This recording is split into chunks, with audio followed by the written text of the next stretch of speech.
The sugary snack you devour enters your digestive system and is broken down to simple sugars like glucose.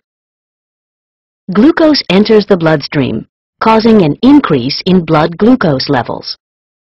But various mechanisms bring blood glucose back down to its normal level, the set point.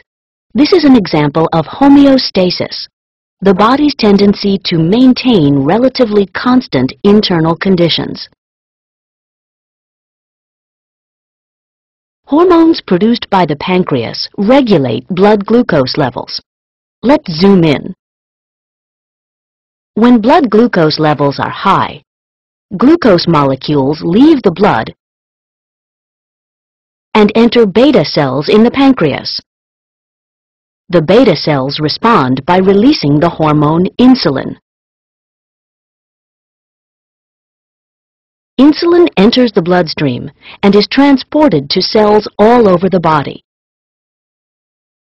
Let's see what happens in the liver. Insulin binds to receptors on liver cells. This causes the cells to take in more glucose. Inside the liver cells, glucose is converted to glycogen, a storage molecule.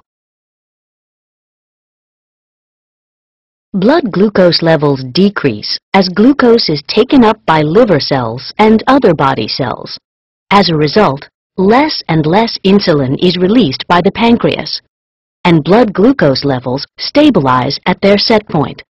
This is an example of how negative feedback maintains homeostasis. What happens if you've skipped lunch and your blood glucose levels are low? Let's zoom into the pancreas again. When blood glucose levels are low, alpha cells in the pancreas release the hormone glucagon. Glucagon enters the bloodstream and acts on target cells in the liver. Glucagon binds to receptors on the liver cells, signaling the liver cells to break glycogen down to glucose. Glucose is released.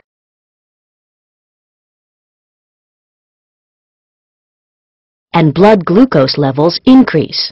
As a result, less glucagon is released by the pancreas, and blood glucose levels stabilize at their set point.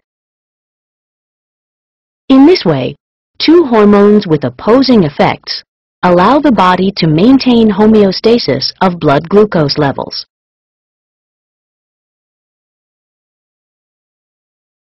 In diabetes, the body is unable to maintain homeostasis of blood glucose levels. In type 1 diabetes, the beta cells of the pancreas are destroyed by the immune system, and so no insulin is produced. In type 2 diabetes, the pancreas produces insulin, but target cells do not take up glucose. In both types of diabetes, when blood glucose levels rise, cells do not take up the additional glucose, and so blood glucose remains high. This example shows the importance of homeostasis in everyone's life.